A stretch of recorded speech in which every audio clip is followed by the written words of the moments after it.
What is up, everybody? Today I'm going to be going over how to clean all the jets on your Predator 212 or clone engine or whatever you have that uses these style carbs.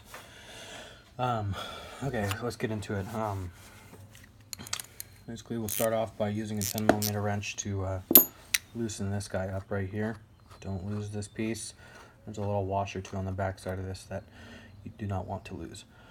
Remove your fuel bowl very gently. There's no O-ring that sits right there. Be careful of that. And we'll start off by taking off your float. Very gently remove the pin. It comes out fairly easy. Don't want to be aggressive. When you pull this guy off, pull it straight up and out.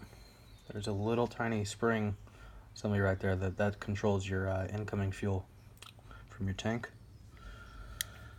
What you want to do, you want to spray down inside of this guy right here. You clean that guy out from the top side, from this guy right here down, just to flush anything out. And then this is going to be your main jet. It gets cleaned out. We're going to be paying attention to as well.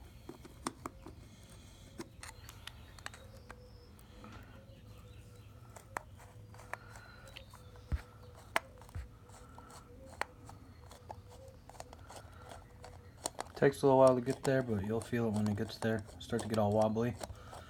And what you want to do is you'll just pat it down right in your hand. This guy will come out. Note the direction of which it came out. This side being the bottom, this side first. Set that guy there. There's another jet too. If it's being stubborn, what you can do, you can open up your choke valve. And there's a little brass piece that sticks up right here. It's kind of hard to see in there. 1 second. What you'll do is you want to just take your flathead screwdriver and push on it very gently. Very, very gently. And then you can tap on it a few more times. If that does not work,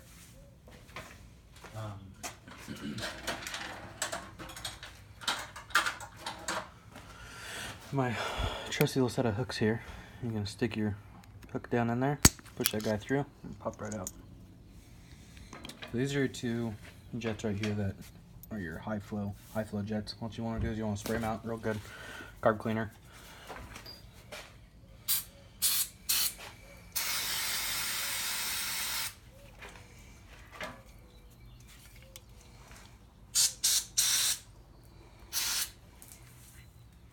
Wear gloves. It'll dry your hands out and be annoying. Alright, so normally all the tutorials that I've seen on YouTube and other places and stuff like that, this is the only jets they really go over, and it really drives me nuts because there is an idle jet on these, and usually when you're at this point pulling your carb apart, it's usually because it's not running right.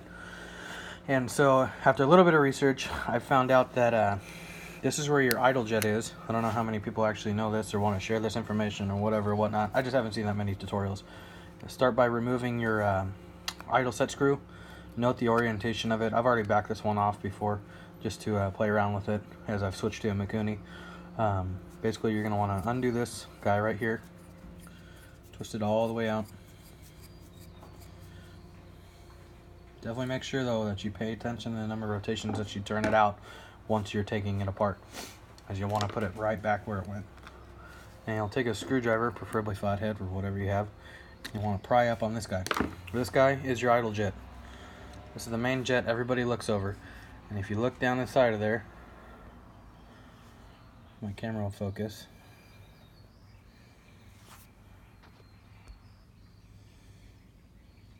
The guy's definitely clogged.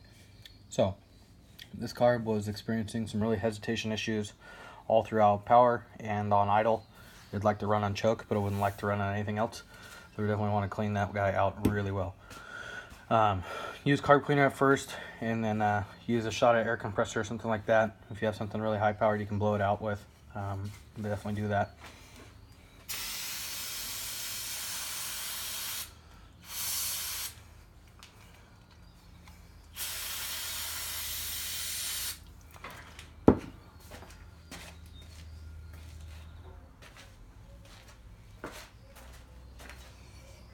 And then after that guy is cleaned out, you want to reinstall as follows. Note the orientation that this is a slotted kind of head, I guess you could say, and that you'll want to definitely clean out inside of this guy as well, down that little hole down there.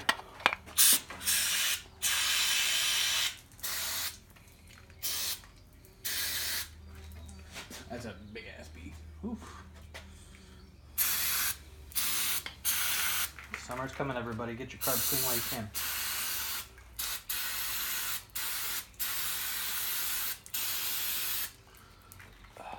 Alright, so now I'm going to reinstall everything. As I said, note the orientation of everything. There's a little slot that pertains to how the screw goes in. It could go in either way. Doesn't matter, just as long as it goes back in just like that. You want to flush it all the way down. Push it all the way down until it's flush. I'm going to take a little force, but with a little persistence you'll get it. And you want to hand thread this guy back in there just to start it.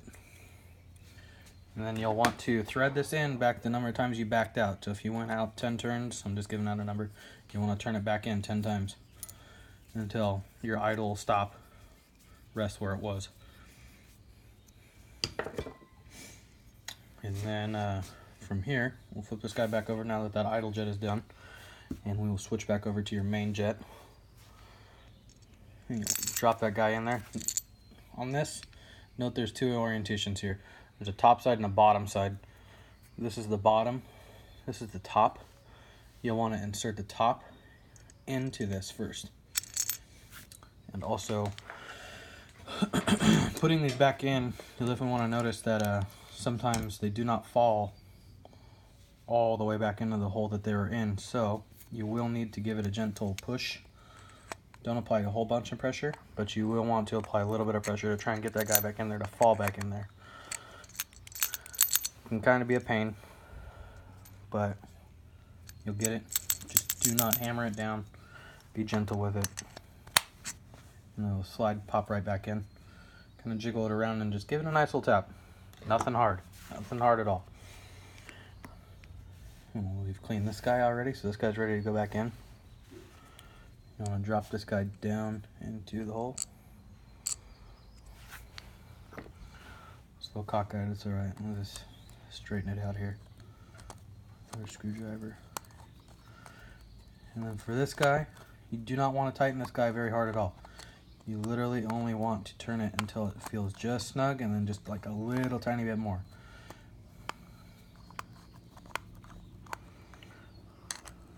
We're almost there. Snug it up, just good enough. And now we will clean our fuel bowl float.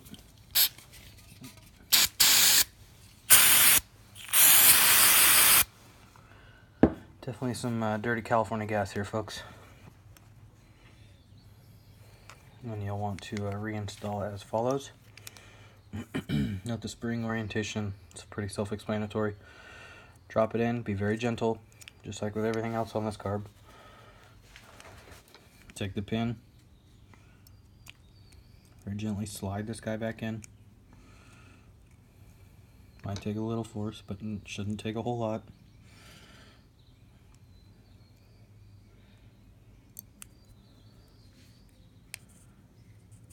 Very gently. We'll spray out our fuel bowl one last time so we know everything's clean.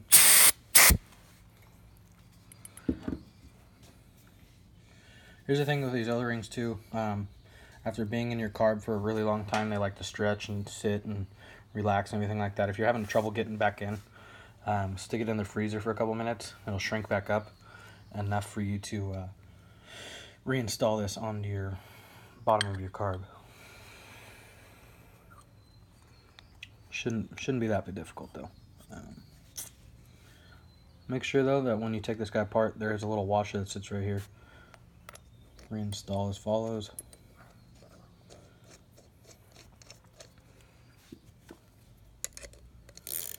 Tighten this guy back up. Just snug. And that is a fully cleaned carburetor except for the fuel on-off switch. Thanks for watching.